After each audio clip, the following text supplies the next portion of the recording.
అప్పుల బాధలు వెంటాడుతున్నాయా? అయితే 6 జేవిఆర్ వారి జాతిరత్నాలు ధరించండి. హలో అండి, అందరికీ నమస్కారం. నేను మీ కట్టగార్తీ. సాక్షి మీడియాని జగన్మోహన్ రెడ్డి గారు చిరంజీవి గారికి అమ్మేశారా?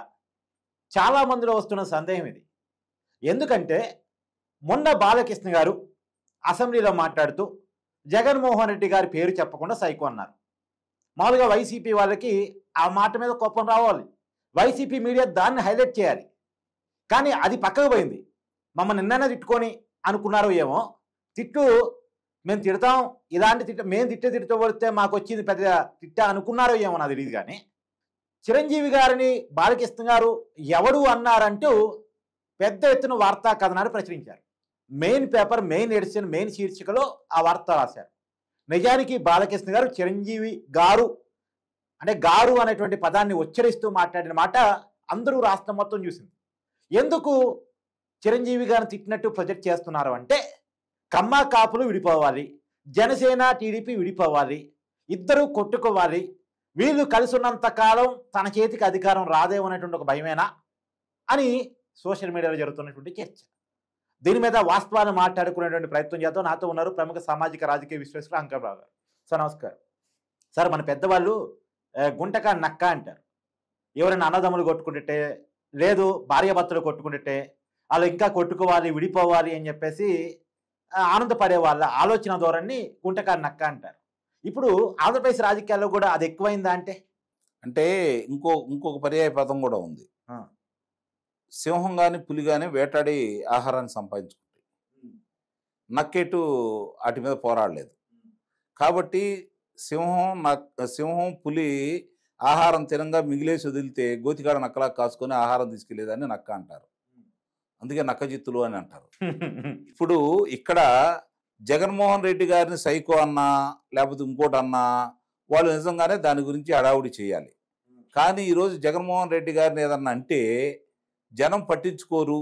ఎందుకంటే ఆయన ఆ పనులన్నీ చేశాడు కాబట్టి, ఆయన మీద విరక్తితోటే ఈ కూటమి ప్రభుత్వాన్ని తీసుకొచ్చారు. కాబట్టి మీరు అన్నట్టు కాపు కమ్మ కలిసిపోయి మనకి రాజ్యాధికారాన్ని దూరం చేశారు. కాబట్టి వీళ్ళని ఏ విధంగా అయితే మనం దూరం చేయాలి, జగన్మోహన్ రెడ్డి గారి పేరు చెబితే మన పరిస్థితి నమ్మేటట్టు లేరు. కాబట్టి వాళ్ళకి విభేదాలు సృష్టిస్తే కొంతమంది అయినా మన దగ్గరకు వస్తారు కదా, మనం అమ్మట నిలబడతారు కదా అన్న ఉద్దేశంతో దీన్ని వాళ్ళు కావాలని చెప్పని విస్తృతంగా ప్రచారం అయితే చేస్తున్నారు. అది టీ కప్లో తుఫాన్ లాంటిది. చాలామందికి తెలియని విషయం ఏంటంటే చిరంజీవి గారికి బాలకృష్ణ గారికి అవినాభావ సంబంధం ఉంది. అవును, వాళ్ళిద్దరూ మంచి స్నేహితులు. మొన్న స్టేజ్ మీద కూడా చిరంజీవి గారు మాట్లాడుతూ, నేను హీరోగా బాలకృష్ణ విలన్గా ఒక సినిమా చేస్తాం, మంచి కథ వస్తే మల్టీ స్టారర్ మూవీ చేస్తామని కూడా మాట్లాడారు. అంటే ఇక్కడ వాళ్ళిద్దరికి ఉన్న అనుబంధం వీళ్ళకి తెలియదు. రెండోది ఏంటంటే ఇప్పుడు ఏ విధంగా ఎన్ని చేసినా, వాళ్ళు ఏ విధంగా పవన్ కళ్యాణ్ గారిని రెచ్చగొట్టినా, ఆయన మేము 15 సంవత్సరాలు కలిసి ఉంటాము అని చెప్పని ఆయన భీష్మించు కూర్చొని ఆ విధంగా ముందుకెళ్తా ఉన్నాడు. ఆ వెళ్ళే క్రమంలో ఎట్టి పరిస్థితుల్లో కూడా వాళ్ళు కలిసి ఉన్నంత వరకు వీళ్ళకి అధికారం వచ్చిందనే ఆశ అనేది వీళ్ళకైతే లేదు. కానీ నాకు ఒక విచిత్రమైన పాయింట్ అండి సార్, జగన్మోహన్ రెడ్డి గారిని ఉద్దేశించి సైకో అన్నారు. దీన్ని అసలు వైసీపీ హైలైట్ చేసుకోవట్లేదు ఎందుకంటే, ఇందాకే అన్నాను నేను, జగన్మోహన్ రెడ్డిని ఏమన్నా కూడా జనం పట్టించుకునే పరిస్థితి లేదని వాళ్ళకి తెలుసు కాబట్టి. ఓకే, ఎందుకంటే ఆయన చేసిన పనులన్నీ ప్రజలకు తెలుసు కాబట్టి, ఆయన గురించి ఆలోచించేవాళ్ళు లేరు కాబట్టి ఆయన పక్కన పడేశారు ఇప్పుడు వాళ్ళు. అంటే అందుకనే సాక్షి మీడియా కూడా జగన్మోహన్ రెడ్డి గారిని పక్కన పడేసింది. ఓకే, ఇప్పుడు కాకపోతే ఏంటంటే వాళ్ళకి జవసత్వాలు మాత్రం వీళ్ళ వల్ల వస్తున్నాయి.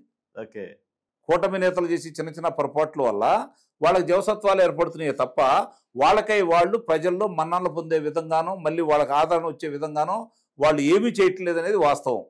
ఏం మాట్లాడాలన్నా వాళ్ళకి ఎదురు తిరుగుతున్నాయి, ఏం మాట్లాడాలన్నా వాళ్ళ తప్పులే వాళ్ళే చెప్పుకుంటున్నారు. మీరు నేను చెప్పాల్సిన అవసరం కూడా లేదు. జరిగే పొరపాట్లను వాళ్ళే ఎత్తి చూపుతున్నారు. అక్కడ మాట్లాడే దాంట్లో వీళ్ళందరికీ నేను చెప్పేది ఏంటంటే, చిరంజీవి గారి లాంటి వ్యక్తిని ఆ రోజు అంత దూరం నడిపించినప్పుడు వీళ్ళు అవమానంగా ఫీల్ అవ్వలేదా? చిరంజీవి గారు కూడా ఇదే విషయాన్ని గతంలో చెప్పారు కదా, పరిశ్రమకు అవమానం జరిగినట్టే ఆయన భావించాడు కదా. మా అన్నకు అవమానం జరిగిందని చెప్పని పలు వేదికల మీద పవన్ కళ్యాణ్ గారు చెప్పారా లేదా? పరిశ్రమ పెద్దలు చాలామంది మా పరిశ్రమ అవమానం చేశారని చెప్పారు అన్నారా లేదా? వాళ్ళని అంతమందిని, చిరంజీవి లాంటి గారి పెద్ద మనిషిని చిత్ర పరిశ్రమలో ఈరోజు 2 కళ్ళులాగా చిరంజీవి గారు బాలకృష్ణ గారు వ్యవహరిస్తున్న వ్యక్తులు వీళ్ళిద్దరూ ఎప్పటి నుంచో హీరోలుగా చేస్తున్న వాళ్ళు, దశాబ్దాలుగా చేస్తున్నారు. 50 సంవత్సరాల నుంచి వాళ్ళ ప్రస్థానం మొదలై ముందుకెళ్తా ఉంది. అలాంటి వ్యక్తిని గేటు కాడి నుంచి నడిపించుకొచ్చింది ఈయన కాదా? మరి ఆ రోజు చిరంజీవి గారి గౌరవం వాళ్ళకి గుర్తు రాలేదా? ఈ పార్టీ వాళ్ళకి గుర్తు రాలేదా? ఈ ఈ మాట్లాడే వాళ్ళకి గుర్తు రాలేదా? పేరుని నాని గుర్తు రాలేదా? ఇప్పుడు మామూలుగా చిరంజీవి బాలకృష్ణ గారు నాకు ఫోన్ చేశారు అఖండ సినిమా గురించి అని అంటే, అంత పెద్ద మనిషిని నా దగ్గరికి రానేయటం ఎందుకు, నువ్వే చూడమని చెప్పినటువంటి ఆనాటి ముఖ్యమంత్రి జగన్మోహన్ రెడ్డి అంటే చిరంజీవి గారిని ఆ రోజు అవమానించినట్టు కాదా? చిరంజీవి గారిని ఇంటికి పిలిపించుకున్నాడంటే అవమానించినట్ట కాదా? చిరంజీవి గారు చెప్పారు అంటే ఇంకా నా దగ్గర రావడం ఎందుకు, నువ్వే కదా శాఖ మంత్రివి, పూర్తి చేసే వాళ్ళని ఇక్కడ ఎందుకు పిలిపించాలి అని చెప్పని అనలేదంటే, అహంకారంతో వాళ్ళందరూ నా దగ్గరకు రావాలి, ఎలాంటి వాళ్ళైనా నా దగ్గర వచ్చేసి చేతులు జోడించాలి అని చెప్పనే ఆలోచన ఉండబట్టే కదా వాళ్ళు దండం పెట్టిన ఫోటోలు మాత్రం వేసి, నువ్వు దండం పెట్టిన ఫోటోలు వేయకుండా ఆ చిత్రాలు బయటికి రాకుండా నువ్వు జాగ్రత్త పడింది. మరి ఆ రోజు వదలాల్సిన అవసరం ఏంటి సార్? చిరంజీవి గారు ఆ రోజు అవమానం చేసినట్టు కాదా? మొత్తం వీడియోను వదలకుండా ఆ నిమిషం మాత్రమే కట్ చేసి వదలటానికి ఉన్న కారణాలు ఏంటి? చిరంజీవి గారు లాంటి వ్యక్తి నా ముందు ఎంత అని చెప్పి చెప్పాలనే అహంకారం కాదా? తన యొక్క అధికారాన్ని జులువుని ప్రదర్శించిన విధానం కాదా? దాని గురించి ఆ రోజు వీళ్ళు ఎందుకు మాట్లాడలేదు? చిరంజీవి గారి మీద అంత ప్రేమ గారిపోయే వాళ్ళందరూ, అది పరిశ్రమకు జరిగిన అవమానం కాబట్టి చిరంజీవి గారు ఇలాంటివి పట్టించుకోడు కాబట్టి పరిశ్రమ గురించి వచ్చాడు, మాట్లాడాడు. చిరంజీవి గారు కాంట్రవర్సీ దూరంగా ఉంటారు కాబట్టి నాకే అవమానం జరగలేదని ఆయన పైకి చెప్పుకుంటారు, జరిగిందని చెప్పుకోలేరు కదా. ఆ స్థాయిలో ఉన్న వ్యక్తి ప్రజలందరూ చూశారు కదా. కానీ ప్రజలు చూశారు కదా. అవును, కరెక్ట్. ప్రజలందరూ చూశారు కదా. మీ స్ట్రాటజీ అని అందరికీ అర్థమయ్యేటట్టు మీరు చెప్పారు కదా. ఈ రోజు మళ్ళీ దాన్ని కప్పిపుచ్చుకోవడానికి ఇది ఒక అస్త్రంలా భావించేసి దీన్ని తీసుకొని వస్తామంటే ప్రజలు నమ్మే పరిస్థితిలో లేరు.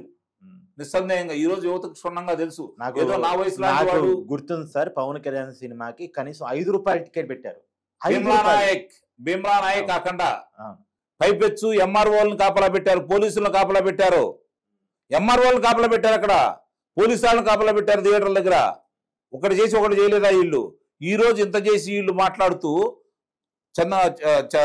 చిరంజీవి గారిని అవమానం ఇప్పుడు జరిగిందని చెప్పని మాట్లాడేవాడు. ఆ రోజు చిరంజీవి గారికి మీరు న్యాయం చేశారా? ఆయన గౌరవించారా? ఆయన చిత్ర పరిశ్రమ పెద్దగా మీరు చూశారా? ఇవన్నీ కూడా క్షుణ్ణంగా తెలుసు. నిన్న బాలకృష్ణ గారు వాళ్ళనే కాదు వీళ్ళని కూడా అన్నాడు కదా.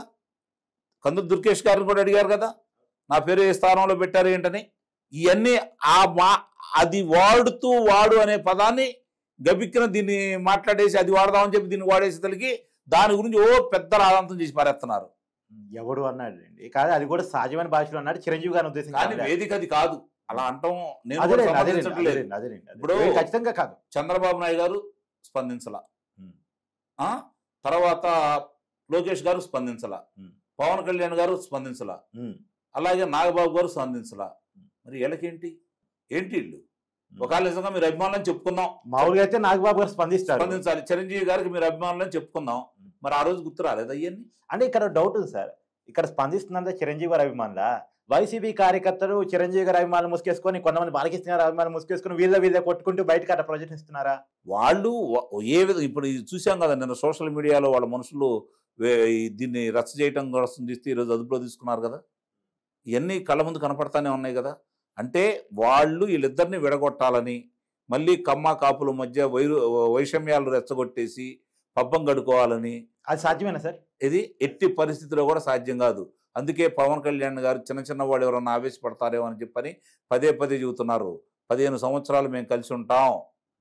ఇప్పుడు నాకు గుర్తు బాలకృష్ణ గారు పవన్ కళ్యాణ్ గారు ఇంటర్వ్యూ చేశారు ఆయన షోలో. తర్వాత చిరంజీవి అన్స్టాబుల్ చిరంజీవి గారు అనేక మార్లు బాలకృష్ణ గారితో మాట్లాడారు. వేదికల మీద ఇద్దరు ఒకరినొకరు ఊడుకున్నారు. అసలు నిన్న ఇంతకు ముందు కూడా మీ సినిమా అఖండ ఇప్పుడంటే తమ్ముడు సినిమా వస్తుంది కదా, దాని తర్వాత నేను డిసెంబర్కి వెళ్ళాను, తమ్ముడు సినిమా విజయవంతం కావాలి ఓజీ అని చెప్పని స్వయంగా బాలకృష్ణ గారు చెప్పారు కదా. అంటే ఇప్పుడు ఈ జరిగే విషయాలు కూడా ఒక రకంగా కొంత బాధేస్తాయి కట్టవారు. నిన్న అంత గొప్పగా డిఎస్సి ప్రకటించేసి 15,941 మందికి ఉద్యోగ నియామకాలు మీరు ఇస్తూ, ప్రభుత్వ ఉద్యోగ నియామకాలు ఇస్తూ, అంటే 16,000 మంది ఇంటూ 3 వేసుకున్నా కూడా 50,000 మందికి మీరు ఈరోజు ఆనందాన్ని కలగజేస్తూ ఉంటే, ఈ చిన్న వివాదాలు మీరు చేసిన సైడ్ ట్రాక్ చేసి దాని గురించి చర్చించుకుని దాని గురించి ప్రజల్లోకి వెళ్లాల్సిన దాని గురించి కూడా లేనిపోయిన విషయాలని బయట తీసుకొచ్చినందువల్ల, కాబట్టి దీనికి బట్టి ప్రభుత్వ పెద్దలు గారు చంద్రబాబు నాయుడు గారు పవన్ కళ్యాణ్ గారు వీళ్ళు కూడా ఆలోచించుకోవాల్సింది ఏంటంటే, వాళ్ళ శాసనసభ్యులు శాసనసభలో కావచ్చు శాసన మండలిలో కావచ్చు ఏమి మాట్లాడాలో వాళ్ళకి ప్రత్యేకంగా ట్రైనింగ్ ఇచ్చేసి మీరు ఇదే మాట్లాడండి, మీ సమస్యలు, మీ నియోజకవర్గ సమస్యల గురించి మాట్లాడండి, లేదంటే రాష్ట్ర సమస్యల గురించి మాట్లాడడం తప్ప వ్యక్తిగత విషయాలు దొరికి పోవద్దు అని చెప్పాల్సి సభను గౌరవంగా నడపాల్సిన బాధ్యత వాళ్ళకు ఉందని అయితే నేను భావిస్తున్నాను. థ్యాంక్స్.